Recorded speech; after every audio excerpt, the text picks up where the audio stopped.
What's up, everybody? Welcome to SLC Puck. I'm your host, Austin Facer. My voice feels a little different today.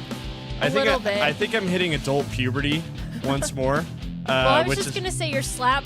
I don't know if I can get on board with this table. The slap didn't sound the same. Yeah, we're trying new things here at SLC Puck Studios, by the way. Hey, everybody, the voice you're hearing, that's not mine, is my lovely sister, Sammy, who joins me on Sundays for Sam Cam, which, yes, as part of the bit, is getting bigger and better. We appreciate Sammy for her involvement in the show. She's a big hockey fan. She's probably seen more hockey games than anyone else in the family, just from all the scorekeeping she had to do when I was playing.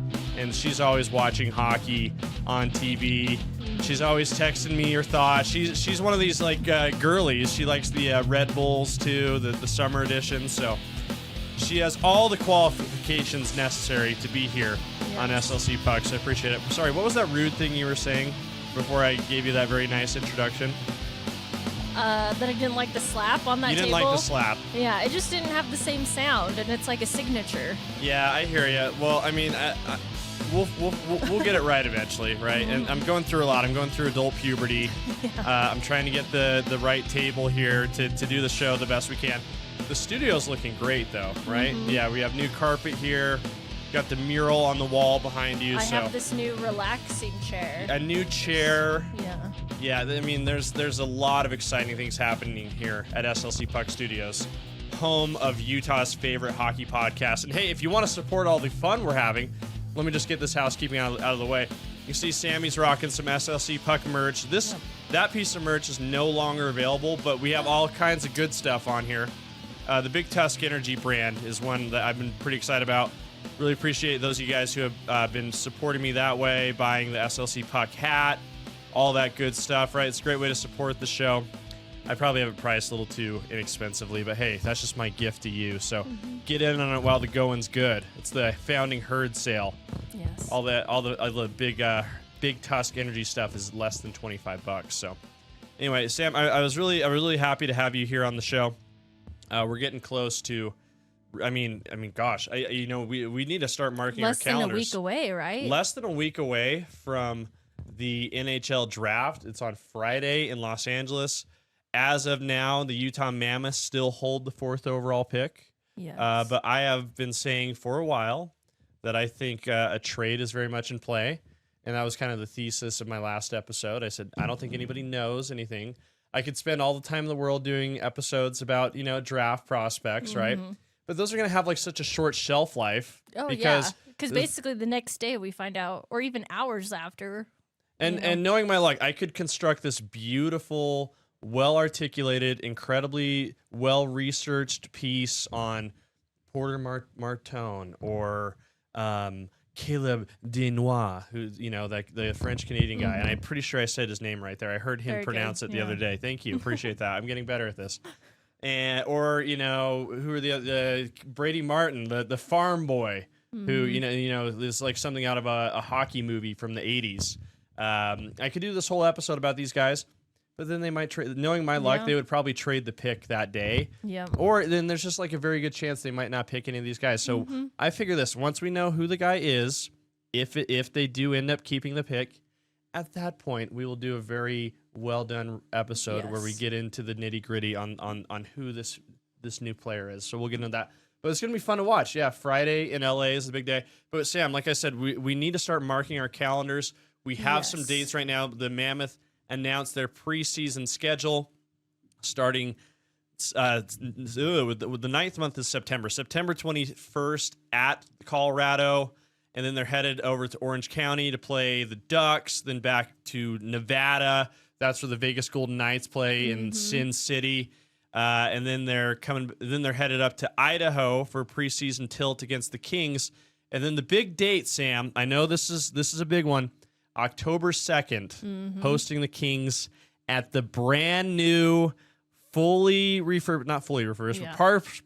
refurbished Delta Center. That'll be our first look at the arena in person since they've been doing all of that construction in the lower bowl. So that's going to be a lot of fun. So it's getting real. I think we have like about 109 days, I think, until Utah Mammoth hockey is back in full effect in Salt Lake City. So that should be a lot of fun. But, I think some questions remain as to like who will be wearing those wonderful new Utah Mammoth sweaters. Though we know the core group. Yes. But we also know this team wants to improve. Mm-hmm. And that could mean bringing in some fresh blood. Mm-hmm. And some, maybe not fresh, maybe some blood that's been around for a while. Yes.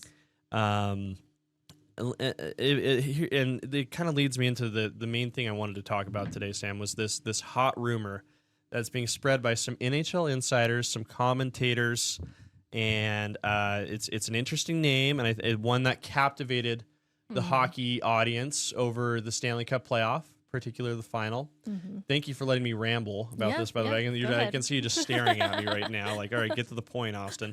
But let me ask you this, Sam. Mm-hmm.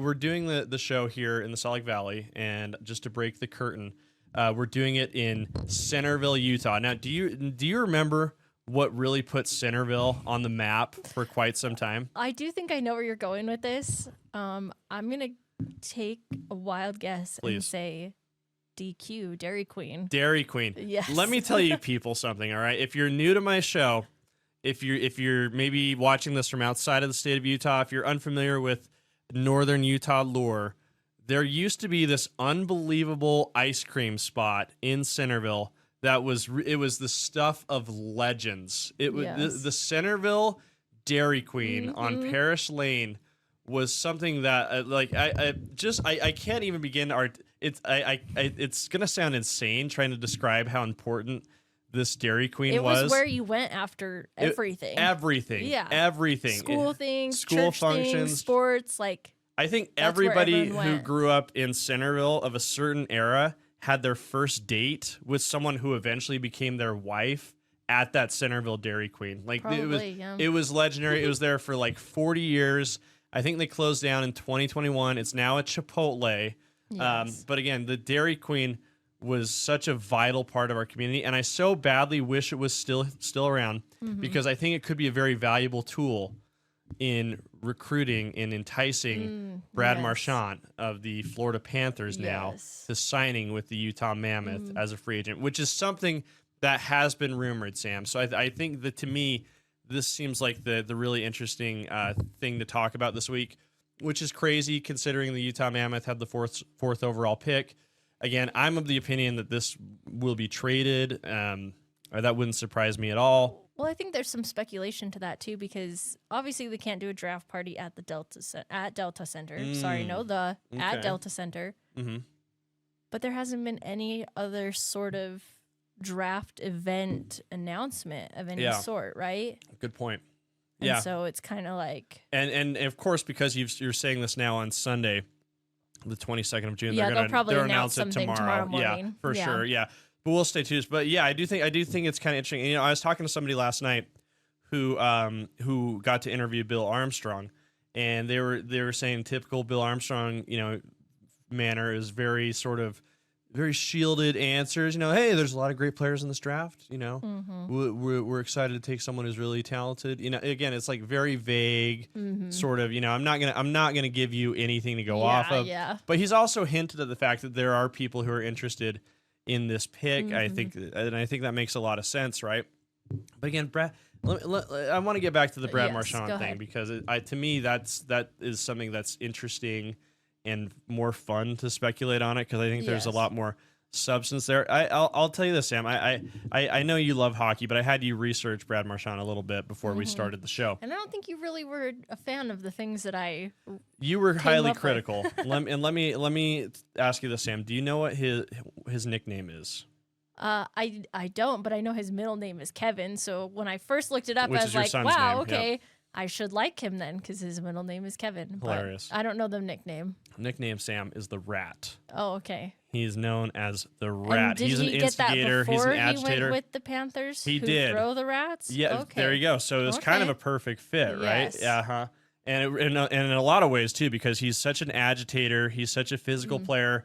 You pointed out to me. You said very rudely of Brad Marchand. You were like, he's only 5'6". I bet he's not even 6 feet in his skates. You're like, well, duh, Sam. I know, but skates aren't I'm stilts. saying I don't know if you knew that. He's kind of a shorty. He's a shorty, but he plays big, Sam. That's the thing. That's okay. that. I mean, he had a great final series. He was scoring goals, throwing the body, agitating, instigating. Have you seen what he's been up to since they won the Stanley Cup? Dude, they've all been these guys are wilded. They are animals. It's freaking hilarious. But Did you see the guy that look ran at him over? stumbling out of the bar at 5 a.m. I'm pretty sure this is the night they won. Look, he's trying to go back in. That's a 37-year-old man who's a father of I think 3. And look at that. Yeah. How fun is that? That's the coolest video I've ever seen. That's pretty cool. Did you see the I don't know who it was, but they ran to their neighbor's house with the Stanley Cup at like 6 a.m. That was Sasha won. Barkov. Yeah, that was the hilarious captain. Yeah. too. And the wife, he's coming. Dude, Like, these guys are they've insane. just been all going. They're hysterical. Look, he's trolling with the loser shirt. Look at Oh him, my dude. gosh. You're like, oh my gosh, it's truly hilarious, Sam. But like, look where he happens to be right there. Dairy Queen. It was like so well documented during their run up to the holding the blizzard upside down. He made a hell of a blizzard there. That they were like big on Dairy Queen. Their run, they would go before the games. If the Dairy Queen in Centerville was still around, it would be a slam dunk. There. Yeah, he would be there. This would be a no-brainer free agency situation. God, look at how fun that looks. It's so insane. It's so crazy. But I'll tell you this: there's a little more substance to this, more than just the delicious substance, which is a Dairy Queen Blizzard. By the way, I haven't had one of those in so long. I really hate the fact that we lost our Dairy Queen here. Yeah. You know what I mean? Because now the closest is that North Salt Lake one, right?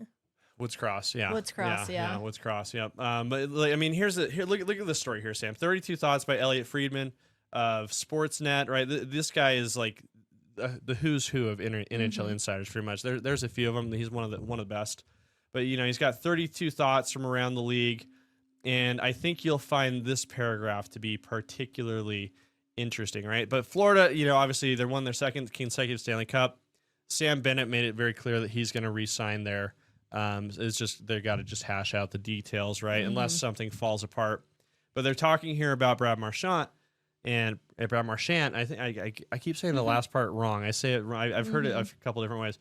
Brad Marchand had a Ruthian spring as a player, quote machine, Dairy Queen pitchman, and Instagram troller. He said before the final he'd consider all options, blah, blah, blah, blah, blah. Florida is up first, obviously, with the advantage of already being a perfect fit and good state taxes.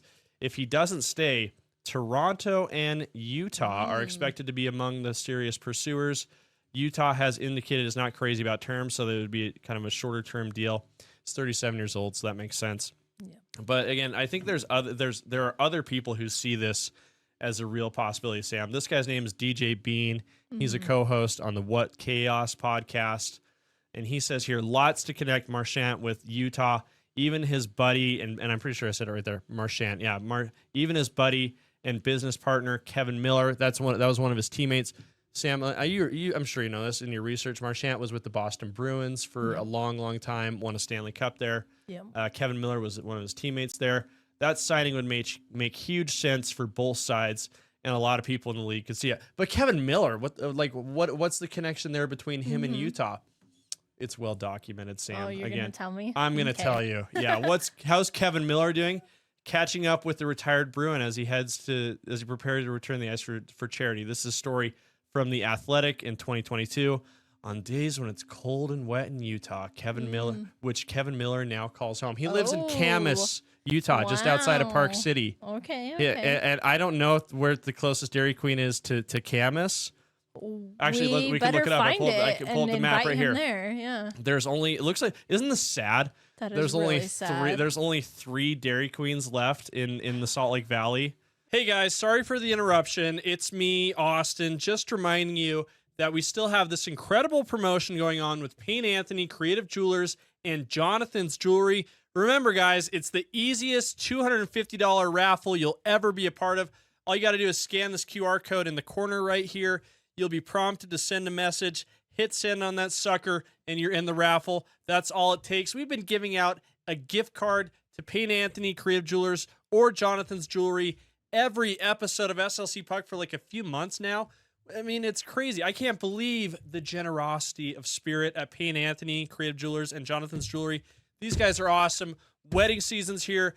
This is where you got to go when your partner starts getting on your case about you not committing. That's on you guys. It's time to commit. Find someone special. Tell them that you love them and show it with a beautiful engagement ring and get that sucker from Payne Anthony Creative Jewelers or Jonathan's Jewelry. We'll make it easy on you. Even if you don't win the raffle, head into either one of those locations and just mention SLC Puck. They'll knock $100 off your purchase for you right then and there. So big thanks to Payne Anthony Creative Jewelers and Jonathan's Jewelry for their support of SLC Puck. And let's get back to the show. Wow. And the best one's gone. Woods Cross up here, kind of by where we are. One in West Jordan.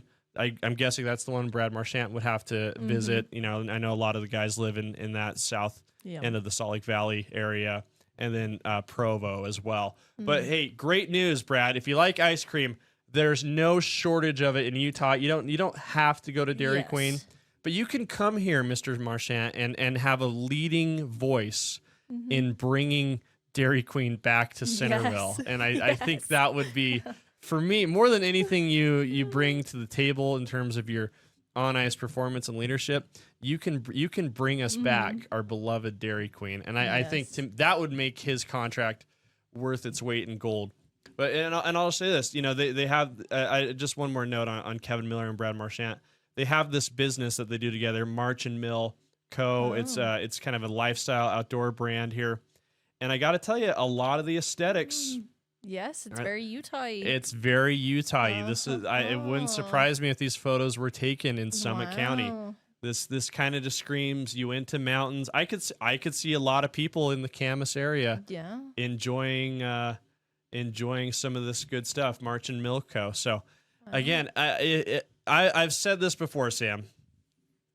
The whole story of what's been happening with this hockey team in Utah is just about detecting the smoke, being smoke detected. Where there's smoke, there's fire. We've seen this on numerous occasions. We saw the rumors heat up that the Arizona Coyotes were moving and considering a move to Salt Lake City. That smoke became a fire and resulted in SLC Puck becoming what it is now. I think we also sort of saw some smoke with the Yeti name. Yes. Right? Where we were like, I think the Yeti name makes a lot of sense for a lot of reasons. Turns out that was the preferred name and was for quite a while. We were right about that. We detected that smoke. Other examples, I think it became clear that Mammoth was the runaway favorite. That was well detected. So again, I have this track record, Sam, of always being right about everything. Oh, and yes. I think I'm not willing to go out on a limb here, but I think this makes sense. But the question and now we're going to get into more serious hockey talk is like, is this a good fit for the Utah Mammoth? And I think that you could make a couple arguments either way, right? So for one, you could say it's probably not a good fit because this is a team that needs like a big, heavy center or, needs to clog up the middle a little bit more. Do they need to give a 3 or 4 year contract to a guy who will be in his 40s by the time that contract is over? They need more size, and as you rudely put it, he doesn't have that, right? So those are all arguments against. Brad, if you're listening to this, I'm sorry. Yeah. Don't remember, Brad. Your middle name is her son's first name as well, so Kevin. We can be friends. You can be friends, right? But here's what I say. I'll just say this, Sam. Why I think it's a good fit. Okay. Brad Marchand is considered to be an extremely effective leader. Oh, like he was captain of the Boston Bruins. There are so many stories about how he would take guys under his wing. He's one of the hardest workers at practice, last guy off the ice kind of thing. His teammates clearly love him. Did you see the way they were like giving like hoisting him? He was crowd surfing with the Stanley Cup. I think that kind of leader should be great. He could be a really effective I guess, locker room mentor to a guy like Clayton Yeah. Keller, who Yeah. perhaps is still learning the ropes a little bit about, leading a locker room and all that. And the size thing I think is a reasonable concern, but I think we've seen him play big, Mm-hmm. especially in the Stanley Cup final on the big stage. Utah Mammoth want to get to that big stage. They want to make that next step into the playoffs. This guy's, I think, is like the active leader in playoff games played. So that, I mean, to me, I think that makes a lot of sense there. And the other thing I would say is, like, bringing in a guy like Brad Marchand, who is a big name that I don't always pronounce correctly, but I think it sets a tone, and it sets a stage, and it establishes Utah as a premier free agent destination for big names in the NHL. And I think if Utah does their job well, brings in a big name, Brad Marchand, it's a huge name in hockey, one of the most well-known names in the game, and they bring him in and he starts to glow about how great it was to finish his career in this family-friendly place where you can get out in the outdoors, take care of your body, take care of your mental health, play hockey, get a ton of fan support, have some ice cream too. Yeah. I think that could go a long way for Utah's future, standing as a free agent destination, which they're going to need if they're going to make a Stanley Cup run. So that's my argument for bringing him in. I think the age might be the big hang up, but I think there are a lot of things that make sense. Yeah. I mentioned to you early, which I'm going to totally butcher how I say this, but that he's like the most suspended player in the NHL or something. Yeah. You don't think that's a concern? I don't think that really is that off-putting at all. You know what I mean? I think you like people that are going to kind of fight and be aggressive hard-nosed. at times. Yeah. He's hard-nosed. His nose is a little crazy. He's got like amazing nasal capacity, right? Which we love. But no, that's not off-putting at all. I don't think to anyone in the hockey orbit. I appreciate you bringing up that point. Yeah. Because, we always say, it hurts your team to be in the penalty box, to be off the ice, to be suspended. I think he is who he is, right? Yeah. And I think that the fact that he's not going to have any shortage of suitors to take him on as who he is. Everybody knows this about Sam, about him, so. But it's a good point. And will it hurt the Utah Mammoth if, he takes a swing at someone's neck and, gets it's funny. They probably wouldn't even give him that much of a suspension for that. All right, that's 3 games.